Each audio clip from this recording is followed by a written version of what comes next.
Mr. Homan. You work for me. I'm a taxpayer. I'm a taxpayer. You work for me. So every time I voice my opinion on how I strongly support President Trump's mass deportation plan, there's always some sick liberals leaving dumb comments. Comments like, you're not even from here. Worry about your own country. But this one is my favorite. Go back to Africa. So the recommendation, of the many that you recommended family separation. I recommend zero tolerance. Which includes family separation. The same as is with every U.S. citizen parent gets arrested when they're with a child.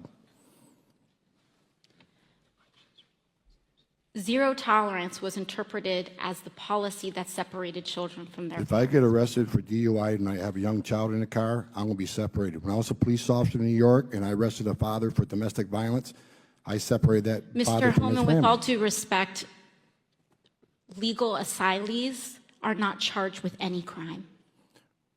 When you're into the country illegally, it's violation 8 United States Code 1325. Seeking asylum is legal. If you want to seek asylum, you go through the port of entry, do it the legal way. The Attorney General of the United States has made that clear. Okay. Please respect the chair's authority. The I respect the chair's gentlewoman- authority, but the chair... Mr. Homan. You work for excuse me. I'm a taxpayer.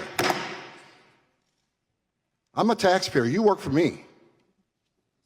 I always find myself having to remind people that the president they love dearly, President Barack Obama, he deported more than 3 million people, which is far more than any other US president, including President Trump.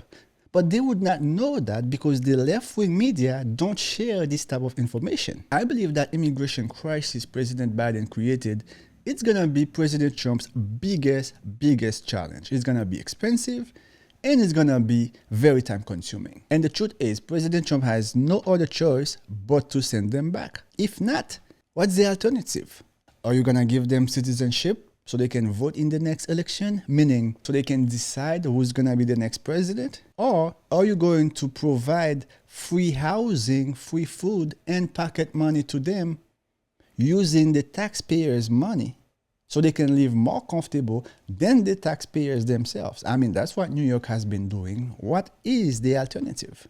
So the argument is not about anti-immigration. I mean, I'm an immigrant myself. I know most of you guys cannot tell by my accent. Yes, you are surprised, but I am an immigrant. So of course it is not about anti-immigration. And we all know how much immigrants have contributed to this country, and not just have contributed. We all know how much immigrants are still contributing to this country. So we know it's important. All we're saying is, listen, we are for immigration.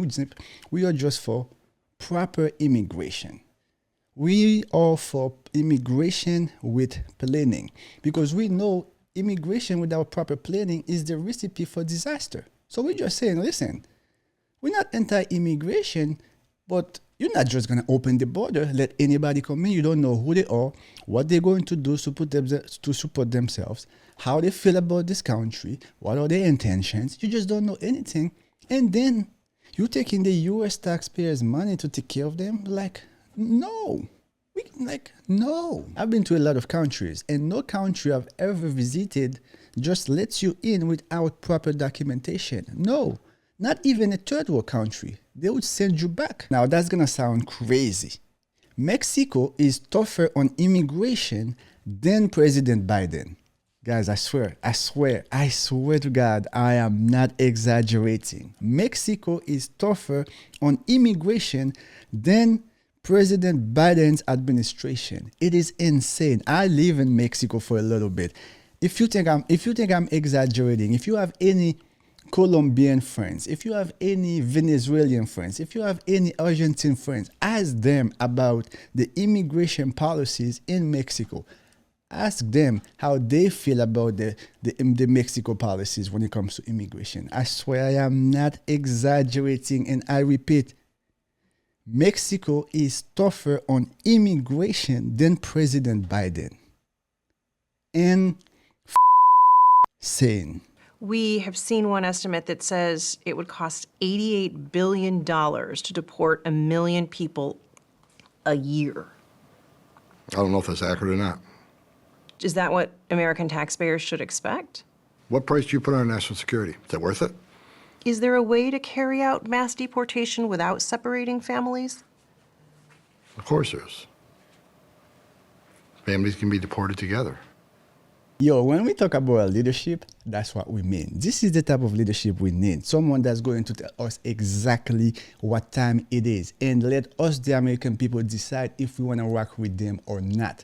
That's what leadership is about. And this is also what we call democracy. They tell you what their plans are and then let you decide if you want to stand with them or not. That's what democracy is about. That's what leadership is about.